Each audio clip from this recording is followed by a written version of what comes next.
ఒక వాక్యం మనం చదువుకొని ముందుకెళ్దాము. గలతీ పత్రిక 4వ అధ్యాయము 13వ వచనాన్ని మనం చదువుకుందాము. గలతీలకు రాసిన పత్రిక 4వ అధ్యాయము 13వ వచనం.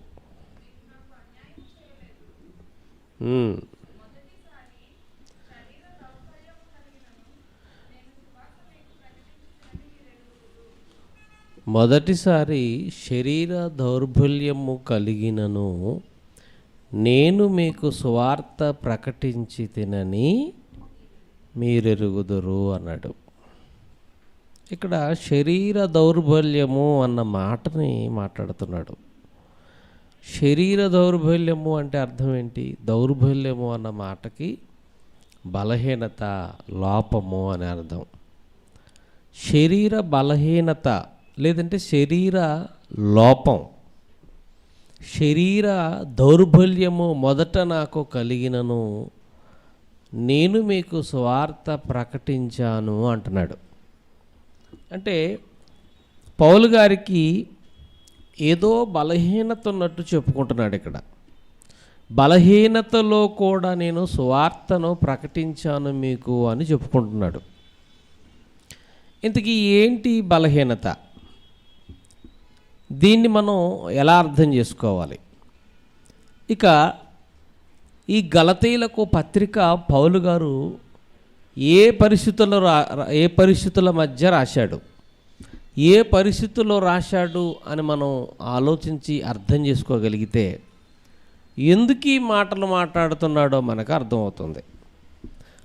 ఏ పరిస్థితుల మధ్య రాశాడు అని అంటే, ఒకప్పుడు మోసే ధర్మశాస్త్రాన్ని పాటిస్తూ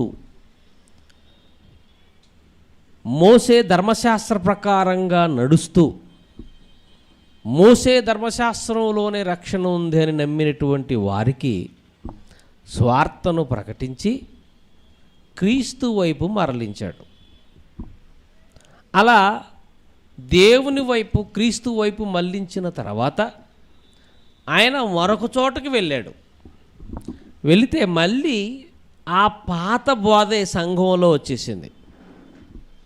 ఆ పాత బోధే మళ్ళీ తెర మీదకి వచ్చేసి, లేదు పౌలు గారు చెప్పింది కాదు, మనకు మోసే ధర్మశాస్త్రమే ప్రామాణికమైనది, దాన్నే మనం అనుసరించాలి అని సంఘాన్ని డిస్టర్బ్ చేసి సంఘాన్ని అభ్యంతరపరిచినటువంటి తరుణంలో పౌలు గారు గలతీ సంఘానికి పత్రిక రాశాడు. మనం ఒక పత్రిక ఎప్పుడు రాయబడింది, ఎందుకు రాయబడింది, దాని నేపథ్యం ఏంటో కూడా మనకు అర్థమైతే ఏ ఉద్దేశాలతో ఒక విషయాన్ని నొక్కి చెబుతున్నాడో మనకు అర్థమవుతుంది. గలతీ పత్రిక రాయటం వెనకాల పౌలు గారి యొక్క ఉద్దేశం ఏమిటి అని మనం ఆలోచించినప్పుడు ఒక్కసారి 1వ అధ్యాయము 6వ వచనం చూడండి. ఏమంటున్నాడు? అసలు ఎంత బాధపడుతున్నాడో ఏమంటున్నాడు? క్రీస్తు కృపను బట్టి మిమ్మును పిలిచిన వానిని విడిచి భిన్నమైన సువార్త తట్టుకు మీరెంత త్వరగా వెళ్ళుట చూచి తిరిగిపోవుట చూడగా నాకు ఆశ్చర్యమగుచున్నది. చూసారండి, 1వ అధ్యాయంలోనే ప్రారంభంలో లాంటి మాటను మాట్లాడుతున్నాడు పౌలు గారు. క్రీస్తు కృపను బట్టి మిమ్మల్ని పిలిచిన వానిని విడిచిపెట్టి భిన్నమైన సువార్త తట్టు మీరు ఎంత త్వరగా వెళ్ళిపోవటం చూచి నాకు ఆశ్చర్యమగుచున్నది అన్నాడు. అంటే ఇక్కడేదో సంఘంలో పెద్ద డిస్టర్బెన్స్ వచ్చినట్టుగా మనకు అర్థం కావాలి, అభ్యంతరాలు ఏర్పడినట్టు, భిన్నమైన బోధలు సంఘంలో ప్రవేశించినట్లు ఇక్కడ మనకు అర్థం కావాలి. ఇలా ప్రారంభించాడు పత్రికని. ఇక మీరు 1వ అధ్యాయం, 1వ అధ్యాయం, 2వ అధ్యాయం, 3వ అధ్యాయం అంతా చూడండి. పౌలు గారు చాలా స్టఫ్గా రాస్తాడు, చాలా ఛాలెంజింగ్గా రాస్తాడు. అయ్యో గలతీయులారా మీరింత అవివేకులా, మొదటిగా ఆత్మానుసారంగా ప్రారంభించి శరీరానుసారంగా ముగిస్తారా అని ధర్మశాస్త్రానికి ఉన్న క్యాపబిలిటీని, ధర్మశాస్త్రానికి ఉన్నటువంటి విధి విధానాలని, క్రీస్తు వచ్చేసిన తర్వాత ఉన్నటువంటి దాన్ని కంపేరింగ్ చేస్తూ పత్రిక అన్ని అధ్యాయాలు రాసుకుంటూ వస్తాడండి. మీరు ఇంటికి వెళ్ళిన తర్వాత 1వ అధ్యాయం 2వ అధ్యాయం 3వ అధ్యాయం మొత్తం చదవండి. ధర్మశాస్త్రము క్రీస్తు, ధర్మశాస్త్రము క్రీస్తు, ఇదే మొత్తం అధ్యాయాల్లో మనకు కనపడుతుంటుంది. అలాంటి ప్రజల మధ్యకి పౌలు గారు వెళ్ళి సువార్త ప్రకటించే సమయంలో ఆయన్ని చాలా చక్కగా స్వీకరించారట వాళ్ళంతా. మొట్టమొదట సువార్తను తీసుకుని వెళ్ళినప్పుడు, ఈ డిస్టర్బెన్స్ అయిన తర్వాత కాదు, మొట్టమొదట సువార్తను తీసుకొని వెళ్ళినప్పుడు అబ్బా గొప్ప సేవకుడు వచ్చాడు అని ఒక క్రీస్తు వలె, ఒక దేవదూత వలె ఆ పౌలు గారిని వారు ఆహ్వానించి ఆయనకి ఎంతో గౌరవం ఇచ్చేసి, ఎంతో మర్యాద ఇచ్చేసి ఆయన చెప్పిన మాటలు విన్నట్టుగా మనకి అర్థమవుతుంది. అదే విషయాన్ని 4వ అధ్యాయం 13వ వచనంలో చెప్తున్నాడు. మళ్ళీ చదవండి, 4వ అధ్యాయం 13వ వచనం. మీరు నాకు అన్యాయం చేయలేదు, మొదటిసారి నేను శరీర దౌర్బల్యము కలిగి సువార్త ప్రకటించినను అంటున్నాడు. చూడండి, అంటే నేను మొట్టమొదటిసారి వచ్చేటప్పుడు ఎలా వచ్చానంటే నా శరీరం చాలా బలహీనమైన స్థితిలో, లోపభూయిష్టమైన స్థితిలో ఉన్నప్పుడు నేను మీ మధ్యకు వచ్చినప్పుడు సువార్తను ప్రకటించిన సంగతి మీకు తెలుసు అని అంటూ, తర్వాత అప్పుడు నా శరీరంలో మీ అందరికీ నా బలహీనత మీకు శోధనగా ఉండిన దానిని బట్టి, అబ్బా ఎంత మంచి మనసుంది చూడండి గలతీ ప్రజలకు, ఎంత మంచి మనసుంది చూడండి వాళ్ళకి. ఆయనకున్న ఆ శరీర దౌర్బల్యము, శరీర శోధనను బట్టి వాళ్ళు ఏమాత్రం తృణీకరించలేదట. ఆయన చాలా హానర్ చేసినట్టుగా మనకు అర్థమవుతుంది, ఎంతో ప్రేమించినట్టుగా అర్థమవుతుంది, ఒక దేవదూతను మాదిరి చూసినట్టుగా మనకు అర్థమవుతుంది, ఒక ప్రభువును చూసినట్టుగా అర్థమవుతుంది.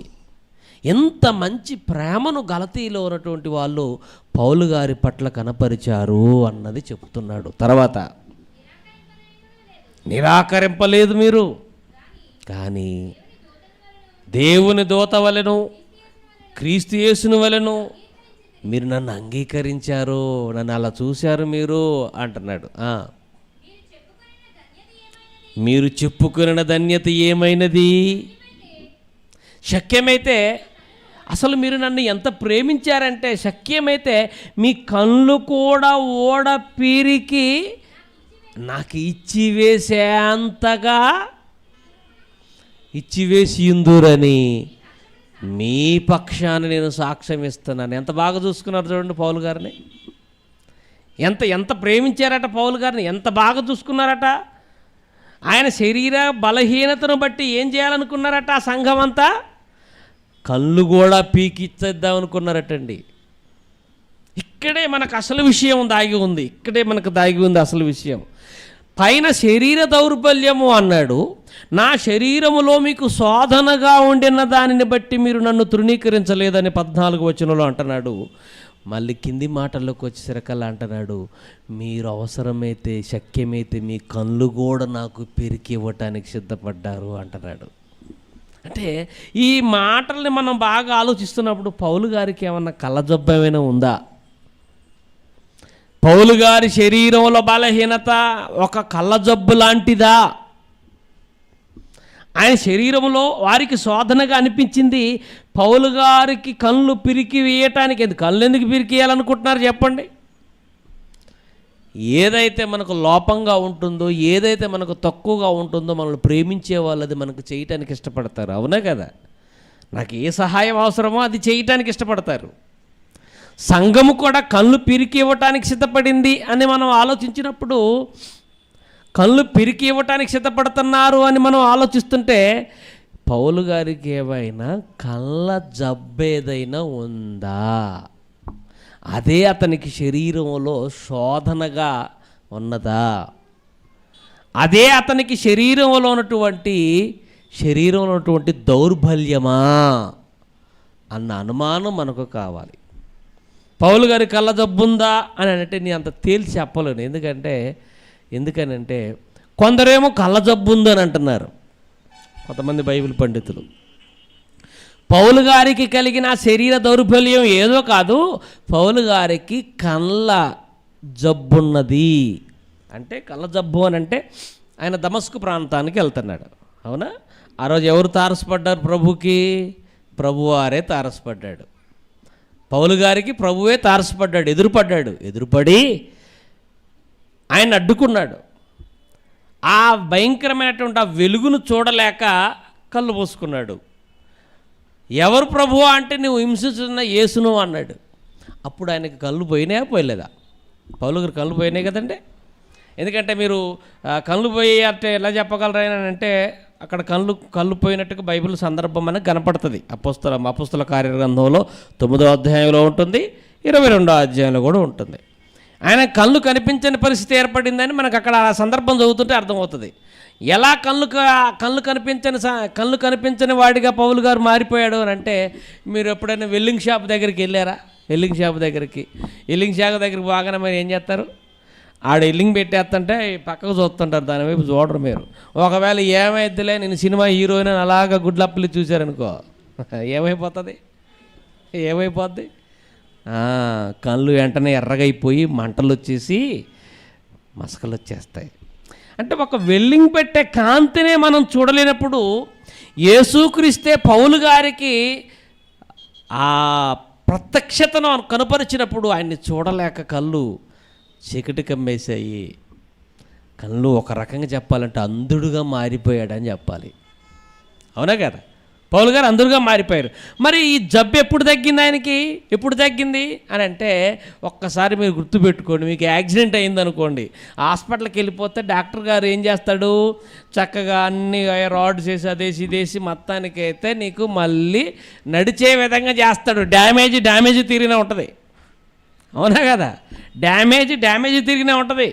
ఇరిగిందిలే, ఇంకేం కట్టుకుందిలే, మళ్ళీ ఇతరలాగా పరిగెత్తుదాం, ఇతరలాగా లాంగ్ జంప్, హై జంప్, అన్ని జంపులు చేద్దామని అనుకుంటే మళ్ళీ అవసరమైతే ఈ 2 ముక్కలయ్యే అవకాశం కూడా ఉంటుంది. అంటే ఒక్కసారి డ్యామేజ్ అయితే, ఒక్క దెబ్బ పడితే, ఎముకలకు కానీ శరీరంలో ఉన్న అవయవాలకు ఒక దెబ్బ పడితే అండి, మళ్ళీ పూర్తిగా గతంలో న్యాచురల్గా ఉండినట్టుగా ఉండవు అన్నది మనకు తెలిసిన నిజమే. అవునా కదా? అది మనకు తెలిసిన నిజం. యాక్సిడెంట్ అయినా కానీ, లేకపోతే చెయ్యి విరిగినా కానీ, ఇంకే రకంగా శరీరంలో ఒక బలహీనత అనేది ఏర్పడితే తాత్కాలికమైన ఉపశమనం తప్ప శాశ్వతంగా ఎవరు మనల్ని పరిష్కరించలేరు, ఏ వైద్యుడు కూడా. పౌలు గారి విషయంలో కూడా అదే జరిగిందేమో అని అనిపిస్తుంది. అనిపిస్తుందండి. అంటే ఆ రోజు కళ్ళు పోవటం, ఆ దెబ్బ పౌలు గారిని చాలా ఇబ్బంది పెట్టేసిందని చెప్పాలి. ఆ తర్వాత అననీయ అనేటువంటి ఒక ఆయన ప్రార్థన చేశాడు, లేచి నీ పాపాలు కడిగి వేసుకో అన్నాడు. మళ్ళీ చూపు పొందినట్టుగా, బాప్తిసం పొందినట్టుగా, వెళ్ళి సువార్త ప్రకటించినట్టుగా మనకు కనపడుతుంది. కానీ ఆ దెబ్బ మాత్రం మానలేదేమో. ఈ సువార్త ప్రకటిస్తున్న తరుణంలో, ఈ సందర్భాలు మనం చదువుతుంటే ఆ కళ్ళ జబ్బు తనని ఇబ్బంది పెట్టిందేమో అన్న అనుమానం మనకు కలుగుతున్నట్టుగా ఉంది. చూడండి, ఇది ఒక రకమైన వ్యాఖ్యానం అండి. పౌలు గారి కళ్ళ జబ్బే ఉంది అని ఖచ్చితంగా నేను నిర్ధారించి చెప్పలేను, కానీ ఇది ఒక రకమైన వ్యాఖ్యానం అని చెప్తున్నాను నేను. మీకు అర్థమైందండి? బైబిల్ ఎన్నో కోణాల్లో కొంతమంది పరిశోధన చేస్తున్నారు, ఎన్నో కోణాల్లో బోధిస్తున్నారు, ఒక విషయాన్ని ఎన్నో కోణాల్లో బోధిస్తున్నారు. పౌలు గారికి కలిగిన శరీర దౌర్బల్యం ఏమిటి అని మనం ఆలోచించినప్పుడు, అది కళ్ళ జబ్బు కావచ్చు. శరీరంలో నాకు ఒక ముళ్ళు పెట్టాడు అన్నాడు కదా పౌలు గారు, అది ఎక్కడుంది? కొరింథీయులకు రాసిన 2వ పత్రికలో 12వ అధ్యాయంలో ఉంటుంది. ఒకరు చదువుతారా ఎవరైనా? కొరింథీయులకు రాసిన 2వ పత్రిక 12వ అధ్యాయము 2వ వచనమా 4వ వచనమా? కొరింథీయులకు రాసినటువంటి 2వ పత్రిక 12వ అధ్యాయము, నేను ఉప్పొంగకుండునట్లు 7వ వచనం. వెరీ గుడ్, మళ్ళీ చదవండి. నాకు కలిగిన ప్రత్యక్షతలో ఏమంటున్నాడు? నాకు క్లియర్గా వినిపించాలి. బహు విశేషముగా ఉన్నందున నేను అత్యధికముగా హెచ్చించుకోకుండా నిమిత్తము నాకు శరీరములో ఒక ముళ్ళు, నేను అత్యధికముగా హెచ్చింపకుండా నిమిత్తము నన్ను నల్లగొట్టుటకు సాతాను యొక్క దూతగా నా శరీరంలో ఒక ముళ్ళు ఉంచబడింది. పౌలు గారి శరీరంలో ముళ్ళు పాపము అని మనం చక్కగా వ్యాఖ్యానం చేసుకున్నాం. ఇది కూడా రైటే. ఎందుకంటే మనిషికి బలహీనత శరీర బలహీనతలే కాదు, ఇంకా చాలా బలహీనతలు ఉంటాయి. అవునా కదండి? మనిషికి ఎన్నో రకాల బలహీనతలు ఉంటాయి. శరీరంలో పుట్టే ప్రతి విధమైనటువంటి తప్పుడు ఆలోచన కూడా ఒక బలహీనతే. ఇక్కడ మనం పౌలు గారిని ఇబ్బంది పెడుతూ పౌలు గారి జీవితంలో ఉన్నటువంటి శరీరంలో ఒక ముళ్ళు అన్న సందర్భం ఇక్కడ రాయబడింది. దీని మీద చాలా వ్యాఖ్యానాలు ఉన్నాయి. ఆ వ్యాఖ్యానంలో ఏ వ్యాఖ్యానం సరైనదో నేను ఖచ్చితంగా చెప్పలేను, కానీ పౌలు గారికి మొత్తానికి శరీర దౌర్బల్యం ఉన్నదని మాత్రమే చెప్పగలను. అది కంటి జబ్బా లేకపోతే ఇంకేమైనా అని నేను ఖచ్చితంగా చెప్పలేను. కానీ సందర్భాలు చూస్తున్నప్పుడు ఈ కోణాన్ని మనం ఆలోచిస్తున్నప్పుడు ఇది ఉండొచ్చేమో అని నాకు అనుమానం అనగలుగుతుంది. కళ్ళు పీకేయడానికి సిద్ధపడిన గలతీయులను చూస్తున్నప్పుడు ఇతనికి ఏమన్నా కళ్ళ బలహీనత ఏమైనా ఉందా, అది శరీర దౌర్బల్యం అని చెప్పుకున్నాడా, లేదు అంటే నా శరీరంలో ఒక ముళ్ళు ఉందని చెప్తున్నాడు. ఒకవేళ ఆయనకి పాపం చేయటానికి అనువుగా ఆయన శరీరం ఏమైనా పనిచేస్తుందా అని మనం ఆలోచించినప్పుడు పాపానికి ముళ్ళు, పాపపు ముళ్ళుగా ఆయన దేహంలో, ఎందుకంటే మన శరీరంలో ఎన్నో బలహీనతలు ఉన్నాయి అన్న కదండి. కొన్ని చూస్తే వెంటనే పడిపోతాం, కావాలని ఆశపడుతూ ఉంటాం. శరీరంలో ఉన్న ప్రతి ఒక్కరూ బలహీనులే, దయచేసి గుర్తుపెట్టుకోండి. దీనికి నేను అతీతుని కాదు, పౌలు గారు అతీతుడు కాదు, యేసు ప్రభువుతో సహా ఎవ్వరు అతీతులు కాదు. శరీరాన్ని ధరించుకున్నారంటే వారి శరీరంలో ఏముంటాయి? దౌర్బల్యం ఖచ్చితంగా ఉంటుంది. కానీ మనం ఆలోచించగలిగినప్పుడు పౌలు గారైనా మనమైనా శరీర బలహీనతలన్నిటిని దృష్టిలో పెట్టుకొని మనం మాట్లాడాలి. ఇక్కడ కేవలం కంటి జబ్బు అనే ఒక దృష్టితోనే మనం మాట్లాడకూడదు. మన శరీరంలో ఎన్నున్నాయి? గలతీ పత్రిక 5వ అధ్యాయం 19వ వచనంలో ఎన్ని చెప్పాడు? మన శరీర కార్యములు అంటే ఎన్ని చెప్పాడు? శరీర కార్యములు స్పష్టమై ఉన్నవి. అవేవనగా జారత్వము, అపవిత్రత, కాముకత్వము, విగ్రహారాధన, వ్యభిచారము, ద్వేషములు, కలహములు, మత్సరములు, క్రోధములు, కక్షలు, భేదములు, విమితములు, అసూయలు, అల్లరితో కూడిన ఆటపాటలు, ఇవన్నీ శరీర తత్వాలు, శరీర కార్యాలు. ఒక్క మాటలో చెప్పాలి అంటే శరీర దౌర్బల్యములు అని చెప్పాలి. ప్రతి మనిషి దేహంలో ఉన్న శరీర దౌర్బల్యములు ఇవన్నీ. అందుకే అండి మనం ప్రతి విషయంలో బలహీనులు. మనుషుడు అంటే బలహీనుడు అని అర్థం. ప్రతి విషయంలో బలహీనులు మనం. ఏమండి, అన్ని విషయాల్లో మనం మితంగా ఉంటామో చెప్పండి? రోజు మీరు ఫుడ్ ఒకే తిరిగి తింటారండి? ఒకరోజు మా ఇంట్లో వంట బాగుంది అనుకోండి, ఫుల్గా లాగించేస్తారు. ఒకరోజు సరిగ్గా లేదనుకోండి, ఏం చేస్తారు? కొంచెమే తిని కడుపు మార్చుకొని నిద్రపోతారు. అవునా కదా? అంటే ఒక మితం అనేది లేదు మనకి. నిద్ర రోజు కరెక్ట్ ఒక 6 గంటలు నిద్రపోతారండి? ఏ టైంకి నిద్రపోతామో తెలియదు, ఏ టైంకి లేస్తామో కూడా తెలియదు. అంతే. ఎందుకండి? ఆరాధనకు వస్తున్నాం, మనం కరెక్ట్ టైంకి రాగలవా? అంటే మనం అంతా కూడా ఏంటంటే శరీరంలో ఉన్నంతకాలం మనం కూడా అందరం కూడా ఏమని ఒప్పుకోవాలి? బలహీనులమే. ఆ బలహీనులమని చెప్పటానికి పౌలు గారు ఏమంటున్నాడంటే, నాకు మొదట శరీర దౌర్బల్యము కలిగినను మీకు నేను సువార్త ప్రకటించాను, కానీ మీరు నన్ను ఎక్కడా తక్కువగా చూడలేదు. శరీర దౌర్బల్యం అంటే శరీర లోపము, శరీర బలహీనత. ఆ శరీర బలహీనత అన్న, లోపం అన్న, దౌర్బల్యము అన్న, శరీరంలో ఉన్న తత్వాలు అన్న, శరీర క్రియలు అన్న ఒక్కటే అని మనం చెప్పుకోవచ్చు. ఎన్నున్నాయి మన దేహంలో. అందుకే నీ శరీరమే నీకు శత్రువు అని మనం పాఠం నేర్పించాం ప్రపంచానికి. నీ శరీరమే మన శత్రువు అని ప్రపంచానికి పాఠం నేర్పించారండి జయశాల గారు. ప్రపంచంలో ఎవరు ఈ ముడి విప్పలేకపోయారు. బాబు నీ శరీరం ఎలాంటిదో నీకు తెలియదురా, ముందు దాని గురించి తెలుసుకో. నీ పక్కన పాకిస్తానోడో లేకపోతే ఆఫ్ఘనిస్తానోడో శత్రువు నువ్వు అనుకుంటున్నావు. లేదు లేదు, నీ శరీరమే నీ ఆత్మయైన నీకు శత్రువు అని ప్రపంచంలో ఎవరు అర్థం చేసుకోలేని గొప్ప రహస్యాన్ని జయశల్ గారి గలమిప్పి చెప్పాడండి. కోపమే శత్రువు అని ప్రపంచం నేర్పించింది, అది ఒక్కటే అని చెప్పేసింది. కాదు కాదు, నీ శరీరమే శత్రువు అంటే శరీరంలో ఎన్నున్నాయి చూడండి, ఎన్నున్నా చూడండి. ఇవన్నీ మనకి విరోధంగా పనిచేస్తాయట. అదే కదా గలతీ పత్రిక 5వ అధ్యాయంలో ఉన్నమాట. గలతీలకు రాసిన పత్రిక 5వ అధ్యాయంలో మనం చూస్తున్నప్పుడు 5వ అధ్యాయంలో చూడండి ఏమంటున్నాడో, శరీరము ఆత్మకును ఆత్మ శరీరముకును విరోధముగా ఆపేక్షించును అన్నాడు. చూడండి, శరీరం ఆత్మకును ఆత్మ శరీరం ఒకదానికొకటి ఏమవుతాయటండి, విరోధంగా ఆపేక్షిస్తాయట. శరీరం ఏమో ఒకటి చేద్దామంటే ఆత్మ ఇంకోటి చేద్దామంటది. శరీరం ఏమో ఏదో లోక సంబంధమైనది కోరుకుంటుంటే ఆత్మ ఏమో మరొకటి కోరుకుంటూ ఉంటుంది. అందుకని మన శరీరంలో ఎన్నో దౌర్బల్యములు ఉన్నాయి అని చెప్పుకోవాలి. పౌలు గారు ఏకవచనంతో నాకు దౌర్బల్యం కలిగిందని చెప్పుకున్నాడు. కానీ ఇంకా మనం ముందుకెళ్ళి ఆలోచిస్తున్నప్పుడు శరీర దౌర్బల్యములు ఎన్నో ఉన్నాయని మనకు అర్థం కావాలండి.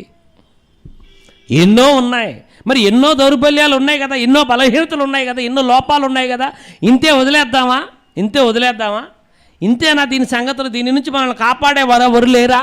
దీనికి పరిష్కారమే లేదా అని మనం ఆలోచించినప్పుడు కొలసీలకు రాసిన పత్రిక 3వ అధ్యాయం 5వ వచనంలో దేవుడు చెబుతున్నాడండి. కొలసీలకు రాసిన పత్రిక 3వ అధ్యాయం 5వ వచనంలో ఏమని చెప్తున్నాడు చూడండి. కావున భూమి మీదనున్న మీ అవయవములను అనగా జారత్వమును, అపవిత్రతను, కామాతురతను, దురాశను, విగ్రహారాధన అయినటువంటి ధనాపేక్షను చంపండి అన్నాడు. చూడండి, ఇక్కడికి వచ్చేకల్లా ఒక శరీర దౌర్బల్యముల నుంచి జయం పొందటానికి ఒక పరిష్కారం చెబుతున్నాడు. ఇక్కడ ఏం చేయాలట? శరీర బలహీనతల నుంచి మనం విడుదల పొందాలంటే ఏం చేయాలట? చంపాలి అన్నాడు. ఏమండి, మీ ఇంట్లో పాము ప్రవేశించింది అనుకో, ఏం చేస్తారు? కర్ర పట్టుకొని పరుగులు తీస్తాం. మొత్తం ఇల్లంతా సోదా చేసి ఏ మూల నెక్కినా దాన్ని చంపేదాకా ఇంట్లో ఒక్కడు కూడా ప్రవేశించడం. ఒక్క పాముకే ఇంత భయపడిపోతున్నాం కదా. అసలు మన ఒంట్లో పాములు కాదు, పెద్ద పాముల పొట్టే ఉంది. తెలుసా మీకు? మన దేహంలో పాములు కాదు, మన దేహంలో ఏముంది? పాముల పుట్ట. పాముల పుట్ట అంటే ఏంటి? అక్కడే పాములు పుడతాయి అన్నమాట. ఇక అలానే లోపల పుట్టే ఎన్నున్నాయి. ఇందాక చెప్పుకున్న వాటిలో 17 వచ్చినాయి. గలతీ పత్రిక 5వ అధ్యాయం 19వ వచనంలో శరీర కార్యాలు 17 ఎన్నున్నాయి? 17 ఉన్నాయి. అంటే 17 రకాల పాములు ఉన్నాయి ఒంట్లో. ఒక్క పాముకే జడలెత్తిపోతాం, హడలెత్తిపోతాం. ఇంట్లో పాము ప్రవేశిస్తే, పాము ఇంట్లో ప్రవేశిస్తే హడలెత్తిపోతాం. ఒంట్లో ఉంటే దాని గురించి ఒక్కడో ఆలోచించట్లేదు.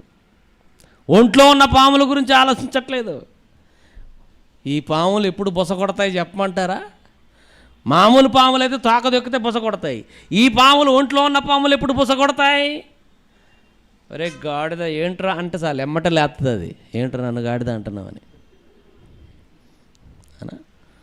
ఒరే నిద్రమొహోడా అని అంటే చాలు. నువ్వా? నేనా? మన నిద్రమోహం నువ్వా? ఏంటి నన్ను ఏదో అంటనవేంటి? అంటను లేచి పడగెత్తిద్ది అది.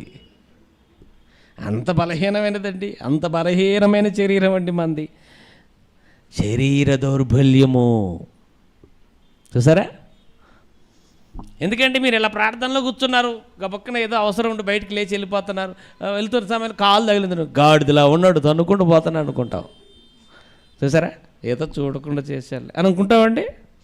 అనుకోండి, మన శరీరాన్ని మనం ఏం చేస్తుంటుందంటే శరీరం అంతా అందులో ఉన్నటువంటి ఆ స్వభావాలన్నీ బొసలు కొడుతున్నాయి.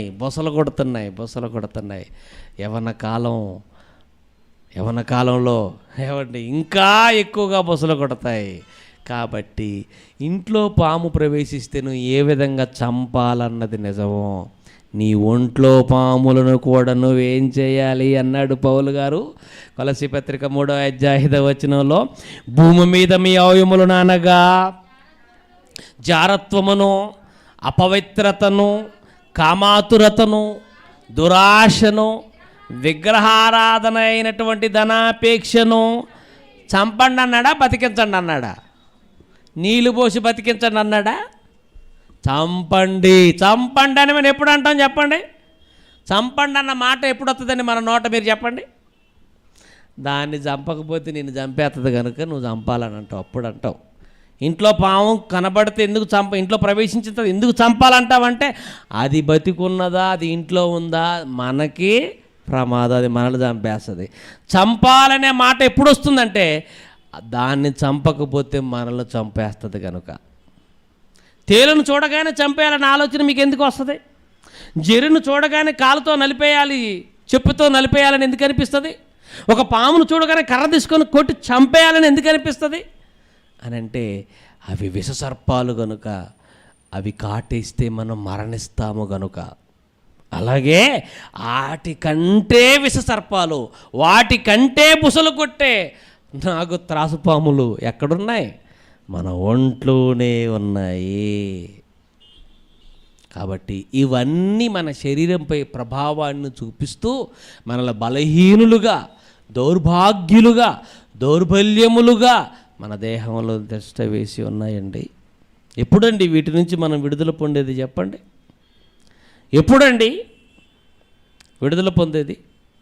కాబట్టి నా ప్రియమైన దేవుని పిల్లలారా, మీ శరీర తత్వం ఏంటో తెలుసుకొని, మీ శరీర బలహీనత ఏంటో తెలుసుకొని, మీ శరీర దౌర్బల్యములు ఏంటో తెలుసుకొని, శరీర తత్వాలను ఎరిగి ఎలా మసులుకోవాలో తెలుసుకోవాల్సిన బాధ్యత మనందరిపై ఉంది అని ఒక సేవకుడిగా మీకు నేను తెలియచేస్తున్నానండి. ఇక మనం ఆలోచించగలిగినప్పుడు ప్రియమైన దేవుని పిల్లలారా, శరీర దౌర్బల్యము కలిగినప్పుడు పౌలు గారిని ఎంత బాగా చూసుకున్నారు. అందరిలో ఉన్న శరీర దౌర్బల్యములు, మరి మనం ఎలా ఉండాలి సమాజంలో? దీనికి పరిష్కారం ఏమిటి అంటే చంపండి అని ఒక మాట చెప్పేశాడు. చంపండి అని ఒక మాట చెప్పేశాడు. నిజమేనండి. మనం చంపగలమా? దాన్ని చంపగలమా? చంపే శక్తి ఎలా వస్తుందంటే ఎవరైతే క్రీస్తులో ఉంటారో శరీరంలో ఉన్నటువంటి ప్రతి ఆలోచనను చంపుకోగలరు, ప్రతి దౌర్బల్యాన్ని విసర్జించగలరు. నా ప్రియమైన దేవుని పిల్లలారా, క్రీస్తులు లేనివాడు అలాగే జీవిస్తూ వెళ్ళిపోతాడు, శరీరతత్వం కలిగి అలాగే జీవిస్తూ వెళ్ళిపోతాడు. అదే క్రీస్తులో ఉన్నవాడైతే ఆత్మను ధరించుకున్నవాడిగా శరీరంలో ఉన్నటువంటి దౌర్బల్యాన్ని అన్నిటిని చంపుకొని జీవిస్తాడు. నా ప్రియమైన దేవుని పిల్లలారా, అందరికీ అర్థమైంది? క్రీస్తులో ఉండటం ద్వారా ఈ శరీరంలో ఉన్న బలహీనతలన్నిటి నుంచి మనం విడుదల పొందే అవకాశం, జయించే అవకాశాన్ని దేవుడు మనకి ఇస్తున్నాడు. ఆలోచించండి. కొంతమంది మాట్లాడతారులేండి, ఏమండి మనం అంటే బలహీనులు అండి, యేసుక్రీస్తు దేహం ఉంది చూసారా, యేసుక్రీస్తు దేహం అండి ఏ విధమైనటువంటి దౌర్బల్యములు లేనటువంటి దేహం అండి అది. అంటే ఏ బలహీనతలు, ఏ రకమైన శరీర శోధన లేని దేహం అండి అండి, అందుకే పరిశుద్ధుడిగా జీవించాడండి, మేము పరిశుద్ధులుగా జీవించలేకపోతున్నామండి అంటారు. తాగుబోతులను కానీ, ఏమండి మరి వ్యసనపరులను కానీ, ఈ లోకంలో ఎంతోమంది పోతులు ఉన్నారు కదండి, తెలుసు కదండి పోతులు.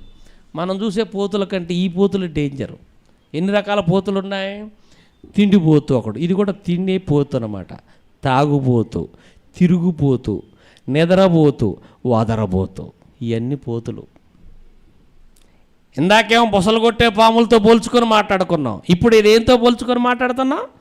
పోతులతో పోల్చుకొని మాట్లాడుతున్నాం. సంఘంలో గొర్రెలే కాదు, ఈ పోతులు కూడా ఉంటాయి. మీకు అర్థమైందా? సంఘంలో గొర్రెలే కాదు, సంఘంలో ఏమున్నాయి? ఈ పోతులు కూడా ఉన్నాయి. వదరబోతులు, తిరుగుబోతులు, త్రాగుబోతులు. దయచేసి సంఘానికి వచ్చేవారు ఈ పోతులలో ఉంటే మార్చుకుందాం పద్ధతి. అలాగే జీవించడం దేవుడికి ఇష్టం కాదు. పోతులుగా కాదు, గొర్రెలుగా మనం జీవించాలి, సాధువులుగా మనం జీవించాలి. యేసుక్రీస్తుని ప్రత్యేకంగా ఆయన దేహాన్ని తల్లి గర్భంలో ప్రత్యేకంగా తయారు చేయించాడండి. స్త్రీ పురుషుల కలయిక వలన ఆయన దేహం తయారు చేయబడలేదండి, ప్రత్యేకంగా తయారు చేయబడింది కనుక. ఆయన దేహం ఒక ప్రత్యేకంగా తయారు చేయబడింది కనుక అందుకే పాపము లేనివాడిగా జీవించాడండి అని అంటారు. అది నిజమా? నిజమో కాదో ఒక మంచి మాట చూడండి. హెబ్రీయులకు రాసిన పత్రిక మనం చూస్తున్నప్పుడు చూడండి. హెబ్రీయులకు రాసిన పత్రిక 7వ అధ్యాయం 25వ వచనం చూడండి. ఇప్పుడు యేసుక్రీస్తుని గురించి రాయబడిన మాట ఇది. ఆయన శరీరాన్ని గురించి రాయబడిన మాట. ఏమంటున్నాడు? 25వ వచనం 20 ఒక్క నిమిషం ఆగండి. 20, 26, 27, 28 పవిత్రుడు అండర్లైన్ చేసుకోండి. ఎవరి పేర్లు ఇవి? యేసుక్రీస్తు పేర్లండి. పవిత్రుడును, నిర్దోషి, నిష్కలంకుడు, పాపలలో చేరక ప్రత్యేకముగా ఉన్నవాడు, ఆకాశ మండలము కంటే మిక్కిలి హెచ్చింపబడినవాడునైనటువంటి ఇట్టి ప్రధాన యాజకుడు మనకు సరిపోయినవాడు. ప్రధాన యాజకుడు అంటే ఎవరన్నమాట ఇక్కడ? యేసుక్రీస్తు. అదే పరిశుద్ధుడు, నిష్కలంకుడు, నిర్దోషి, ఇవన్నీ యేసుక్రీస్తుకున్న క్వాలిఫికేషన్స్. ఇట్టి ప్రధాన యాజకుడు మనకు సరిపోయినవాడు అని అంటూ ఏమంటున్నాడు?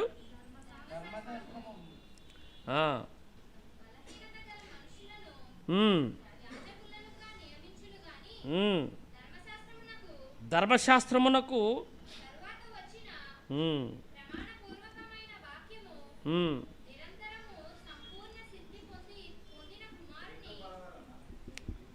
3-4వ అధ్యాయము 14వ వచనం కూడా మనం చదువుకుందాం. ఒక్క నిమిషం ఆగండి. హెబ్రీయులకు రాసిన పత్రిక 4వ అధ్యాయము 14వ వచనం. ఇందాక యేసుక్రీస్తు గురించి 26వ వచనంలో చదివారు. మళ్ళీ ఇక్కడ 14వ వచనం చూడండి. ఆకాశ మండలము గుండా వెళ్ళినటువంటి దేవుని కుమారుడైనటువంటి గొప్ప ప్రధాన యాజకుడు మనకున్నాడు. మనం ఒప్పుకున్న దానిని గట్టిగా చేపడతాము అంటున్నాడు. తర్వాత మన ప్రధాన యాజకుడు మన బలహీనతల యందు అండర్లైన్ చేసుకోండి. మన ప్రధాన యాజకుడు మన బలహీనతల యందు సహానుభావము లేనివాడు కాదు కానీ. అంటే అర్థం ఏంటి? సహానుభావం అంటే అర్థం ఏంటి?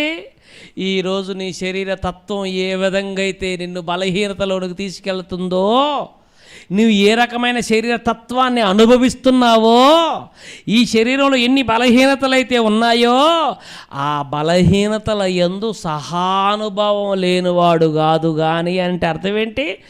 నీకు ఏ బలహీనత అయితే ఉందో ఆయన దేహంలో కూడా అదే బలహీనత ఉన్నది.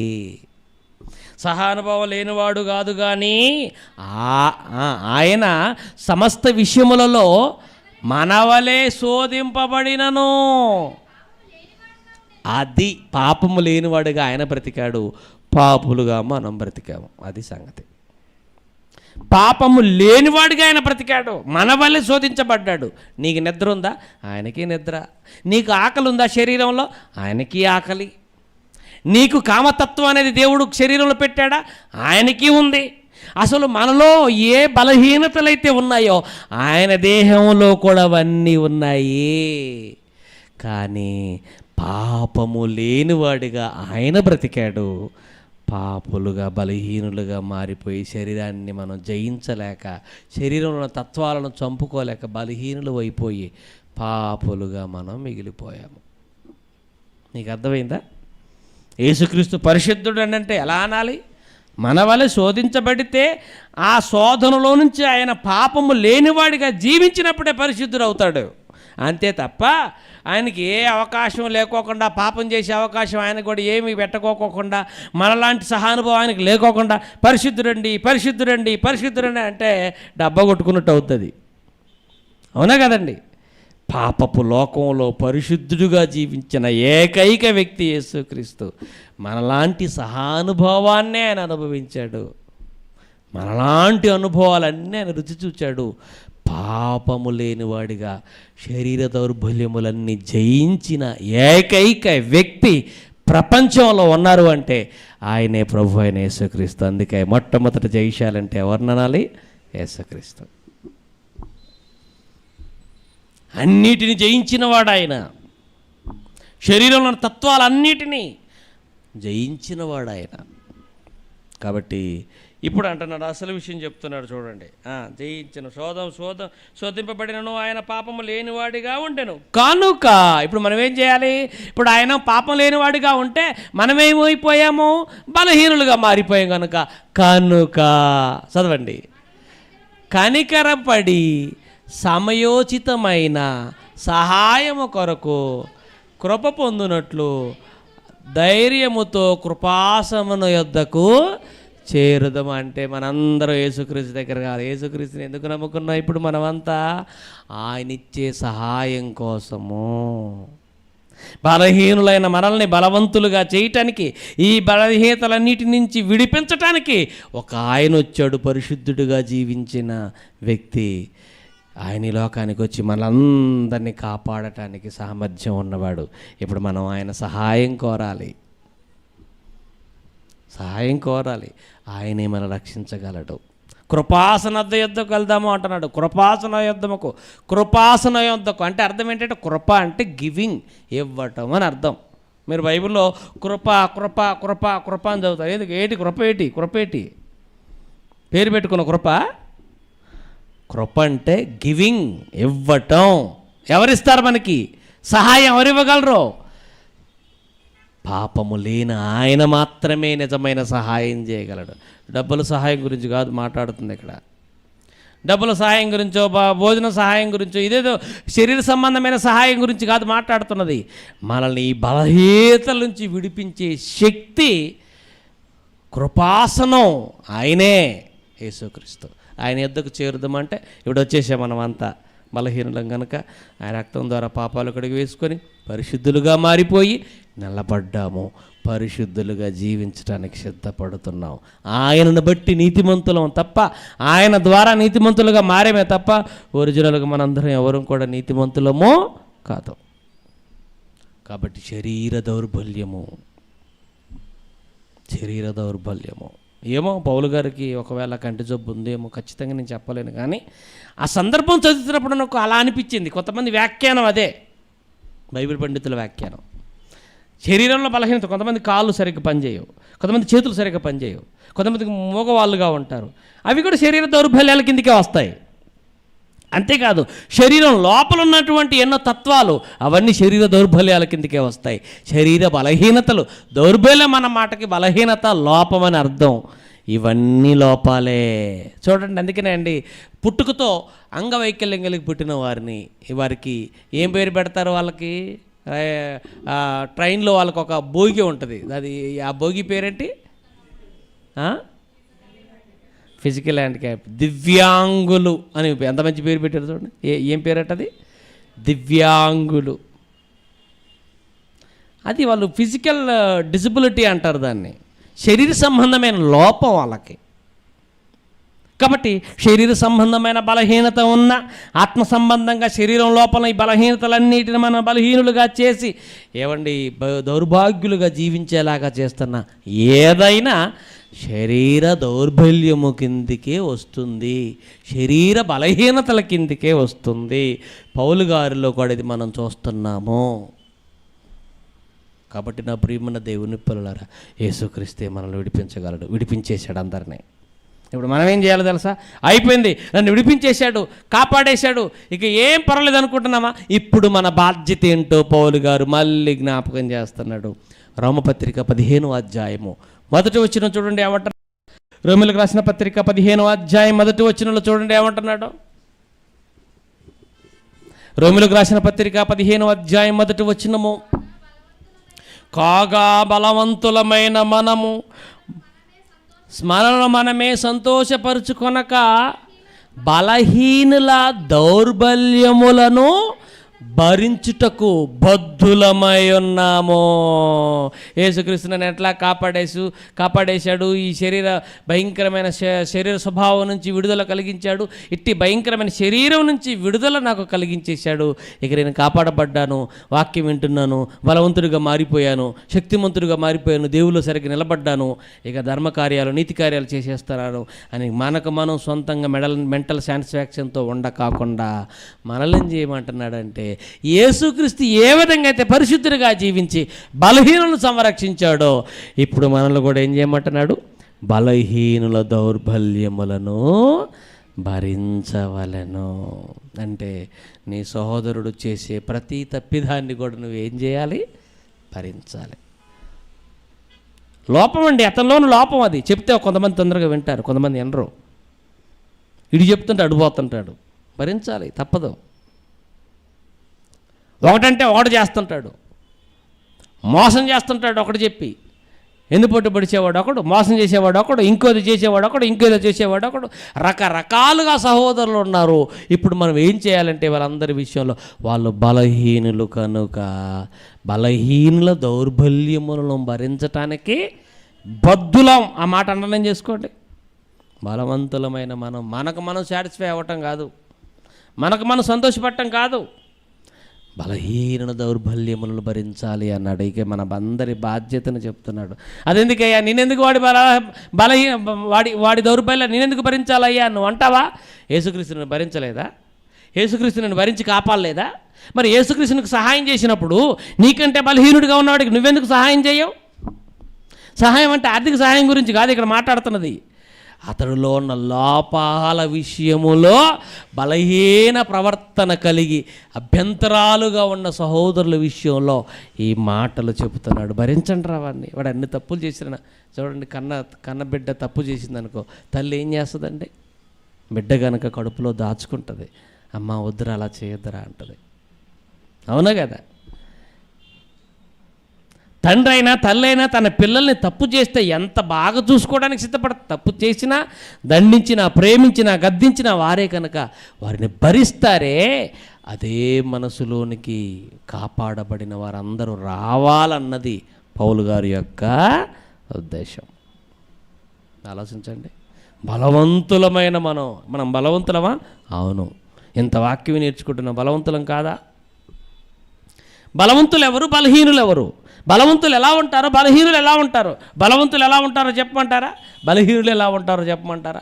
ఒకడు బలవంతుడు ప్రతిరోజు మంచిది అనుకుంటాడు బలవంతుడు. బలహీనుడు సోమవారం మంచిది, మంగళవారం మంగళము అనుకుంటాడు. అది బలహీనుడు ఎవరంటే, మెంటల్గా బలహీనుడు ఎవరు అంటే, మంగళవారం రోజున ఏదైనా చెయ్యాలనుకున్నప్పుడు వాడు వెనక ముందు ఆలోచిస్తాడు. ఇంత ఊరికి వెళ్తున్న సమయంలో ఎదురుగా ఎవడైనా వచ్చి తుమ్మాడు అంటే ఆడు వెంటనే స్టాప్ అయిపోతాడు. ఆడు బలహీనుడు. నల్ల పిల్లి ఎదురొచ్చైనా, విధవరాలు ఎదురొచ్చినా, తుమ్మినా, దగ్గినా ఈడు వెంటనే స్టాప్ అయిపోతాడు, ఇంట్లోకి వెళ్తాడు. ఈడు బలహీనుడు. అర్థమైందండి? బలవంతుడు ఎవడు? సోమవారం మంచిదే, మంగళవారం మంచిదే, బుధవారం మంచిదే, శుక్రవారం మంచిదే, గురువారం మంచిదే, శుక్రవారం, శని, ఆది అన్ని రోజులు మంచివే అనుకునేవాడు బలవంతుడు. అర్థమైందండి? కాబట్టి బలవంతుడు ఎవరు, బలహీనుడు ఎవరు అంటే, ఈ 15వ అధ్యాయం 1వ వచనంలో బలవంతులమైన మనలమనే సంతోషపరచుకొనక బలహీనుల దౌర్బల్యమును భరింపబద్దులమై ఉన్నామని 1వ వచనం ప్రారంభించాడుగా. 14వ అధ్యాయం అంతా బలహీనుడు ఎవరు, బలవంతుడు ఎవరు చెప్తున్నాడు పౌలు గారు. ఇదే రోమపత్రిక 14వ అధ్యాయం అంతా ఇంటికి వెళ్ళిన తర్వాత చదువుకోండి మీరు. ఎవరు బలవంతులు, ఎవరు బలహీనులు అంటే, ఒకడట ఒక వారం మంచిది అనుకుంటాడట, ఒకడేమో ఒకటి ఇదే తినాలి, ఇది తినకూడదు అనుకుంటాడట, ఒకడు అన్నీ తినొచ్చు అనుకుంటాడట, ఒకడేమో లేదు ఇదే తింటాను నేను, నాకు ఇది అవసరం లేదు అనుకుంటాడట, ఒకడికి అసలు నాన్ వెజ్ అంటే ఇష్టం ఉండదట, వాడు తినడట, ఓన్లీ వెజిటేరియనే తింటాడట, ఒకడు సోమవారం మంచిది అనుకుంటాడట పెళ్లి చూపులు పోయేటప్పుడు, లేదంటే గురువారం మాత్రమే మంచిది అనుకుంటాడట, ఇక అన్ని వారాలు చెడ్డవి అనుకుంటాడట. ఇలాంటి వారు కూడా ఉన్నారు, జాగ్రత్త. వారందరినీ ఇప్పుడు మీరు ఏం చేయాలి? బలహీనుల దౌర్బల్యములను భరింప బద్ధులై ఉన్నారు.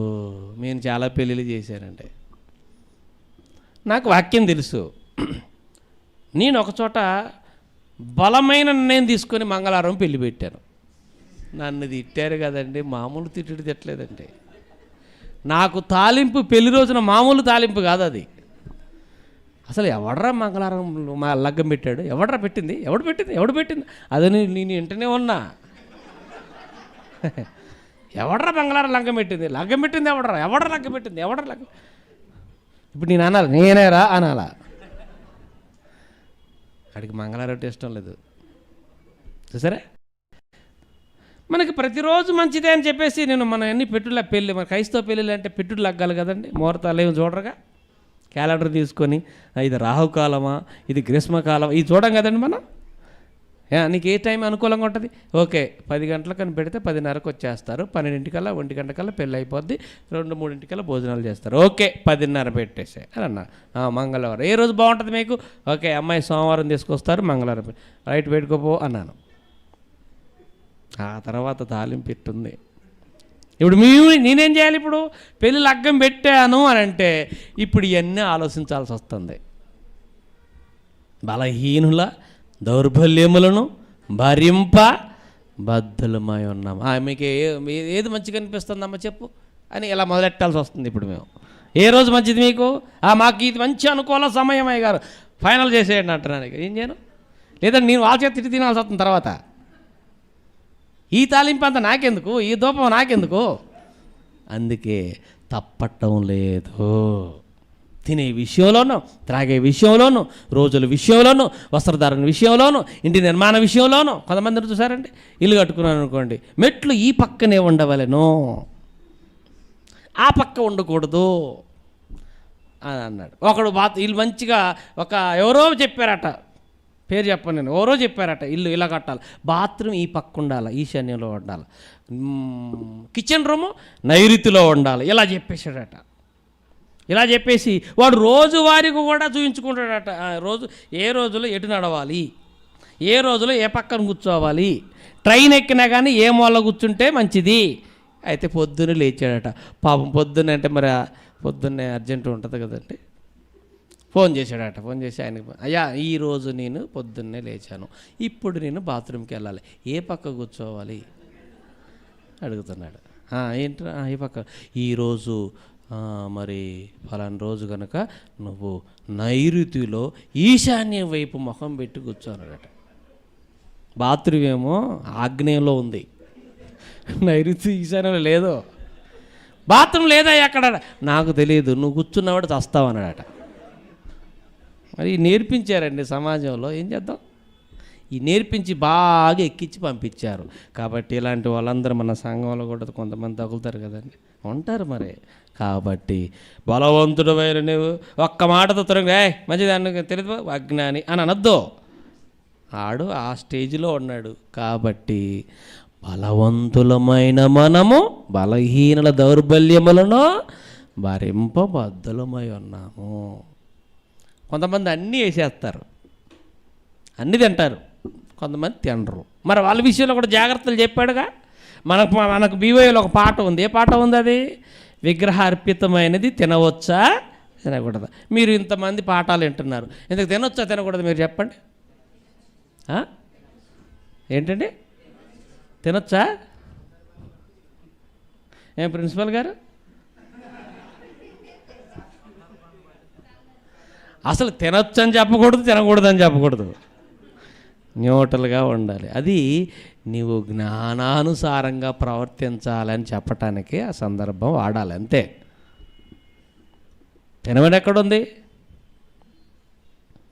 తినకూడదని ఎక్కడుంది?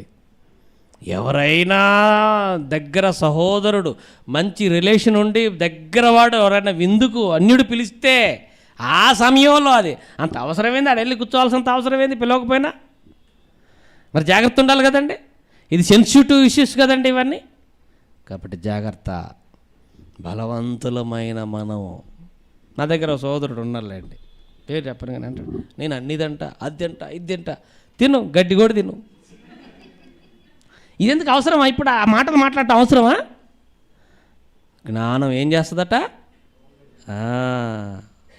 గొప్పంగా చేస్తుంది. కాబట్టి కూల్గా ఉండాలి, సమయానుకూలంగా నడవాలి. మన పాఠాలు చాలా కూడా జ్ఞానంగా సమయాన్ని బట్టి సందర్భాన్ని బట్టి నడుచుకోవటానికి కొన్ని పాఠాలు నేర్పించాం. దాన్ని మీరేం చేస్తానంటే సమాజంలోకి వెళ్ళి మాకు సుందరరావు గారు అన్ని తినమని నేర్పించారని అన్నారు అనుకోండి, ఇప్పుడు ఆయన పరుగు పోద్ది. అన్నీ తినమని నేర్పించలే, అది ఆ సందర్భం వస్తే ఎలా ప్రవర్తించాలో నేర్పించాం. అర్థమైందండి? కాబట్టి నా ప్రియమైన దేవుని పిల్లలారా, శరీర దౌర్బల్యములు ఎన్నో ఉన్నాయి. ఇప్పుడు వాటి నుంచి అంతో ఇంత మనం బలవంతులుగా మారిపోతున్నాం బయటకు వచ్చేసి. ఎంతోమంది అలాంటి స్థితిలోనే ఉన్నారు. వారి బలహీన దౌర్బల్యములను భరించటానికి ఇప్పుడు మనందరం ఏం కావాలి? సిద్ధంగా ఉండాలని దేవుని వాక్యాన్ని బట్టి నేను చెప్తున్నాను. ప్రియమైన దేవుని పిల్లలారా, ఆలోచించండి. బలహీనుల దౌర్బల్యమును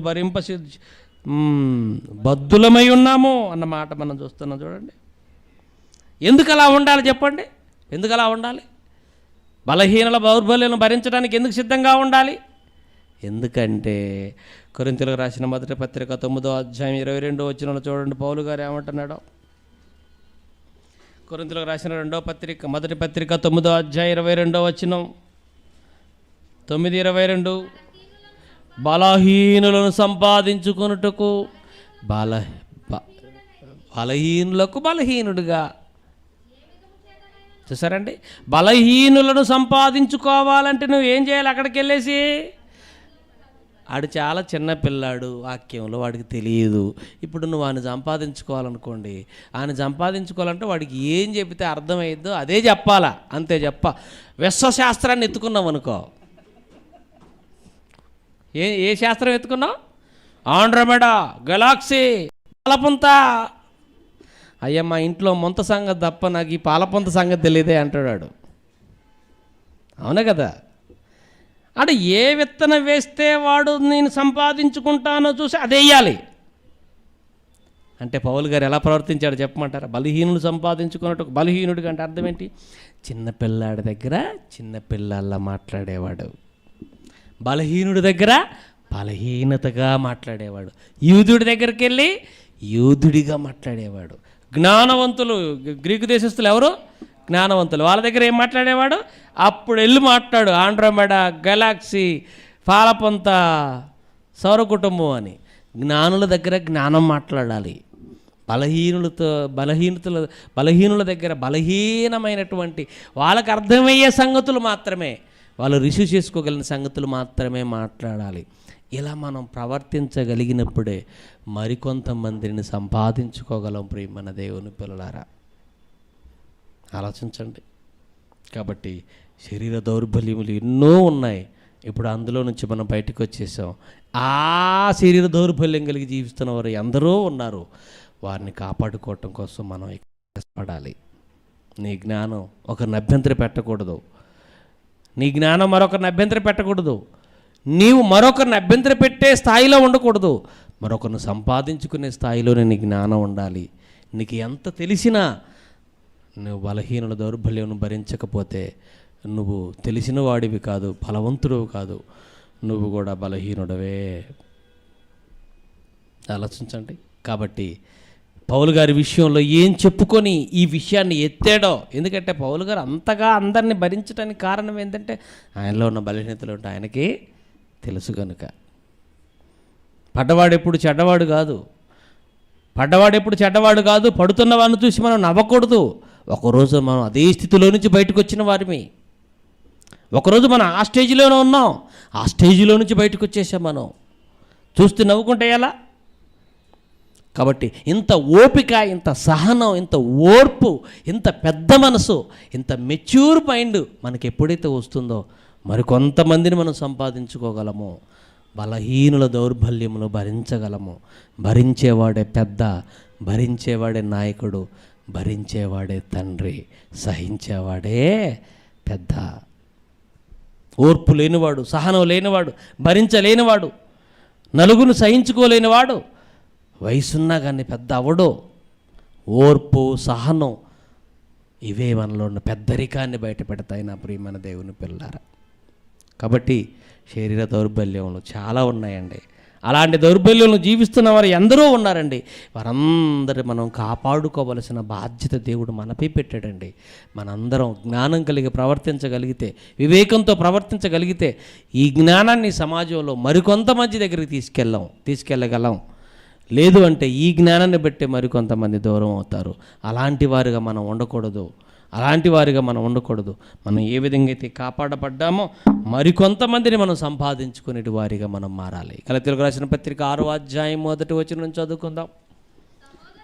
సహోదరులారా, ఒకడు ఏ తప్పిదములోనైనను చిక్కుకుంటే. చూసారా ఏమంటున్నాడు ఇక్కడ? సహోదరులారా జాగ్రత్త పడండి మీరంతా. సహోదరులారా, ఒక సహోదరుడు ఏ తప్పిదములను చిక్కుకుంటే నువ్వేం చేయాలి?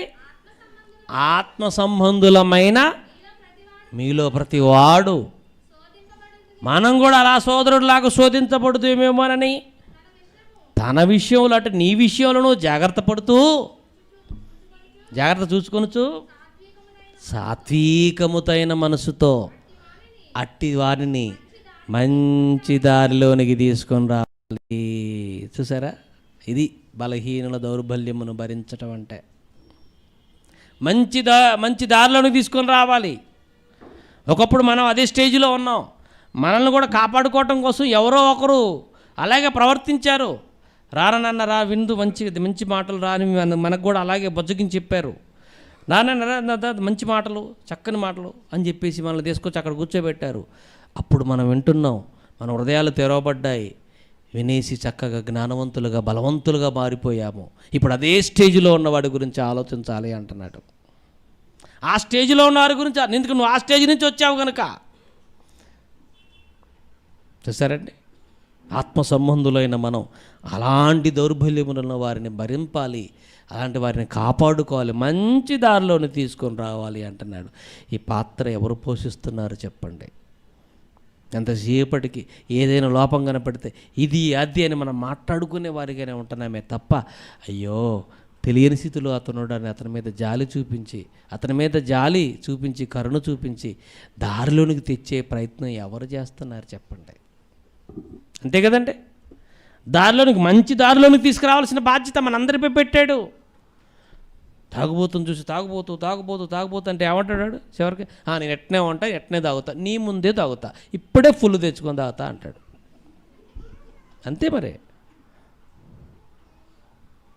కాబట్టి తాగుబోతైనా సరే అతనిలో కూడా మంచి గుణాలు ఏదో ఒకటి ఉంటుంది, అది పట్టుకోవాలి మనం.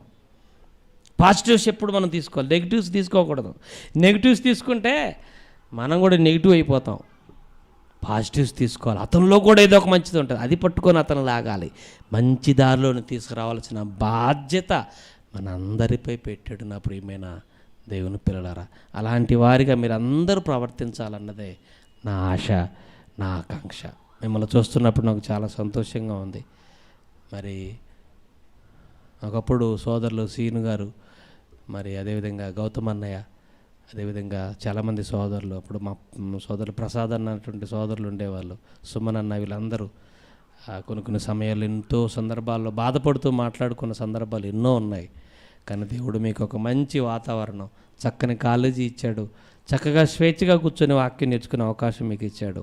ఇప్పుడు మీరందరూ చేయాల్సింది మరి కొంతమందిని సంపాదించడానికి ప్రయాసపడండి. దేవుడిచ్చిన అవకాశాన్ని సద్వినియోగం చేసుకోండి. సుమారు 80-100 మందికి వస్తున్నారని తెలిసింది, సంతోషపడుతున్నాం. ఇంకా భవిష్యత్తులో ఈ ఆదివారపు ఆరాధనలు చూస్తే అంత ఖాళీగా అనుకోకుండా చక్కగా అందరూ ఉండాలంటే మీరందరూ కూడా కొంచెం యుక్తిగా ప్రవర్తించాలి. మీరు రావటం కాదు, మీతో పాటు మరొకరిని రండి, మా మాటలు విందురు రండి. మా ప్రిన్సిపల్ గారు ఉన్నాడు, చక్కని మాటలు చెప్తాడు. నిదానంగా ఒక్కొక్కరిని తీసుకురాగలుగుతూ ఉంటుంటే ఒక్కొక్కరిని సంపాదించుకోవడానికి ప్రయత్నం చేయగలిగితే మనకి సంఖ్య పెరిగిపోతూ ఉంటుంది.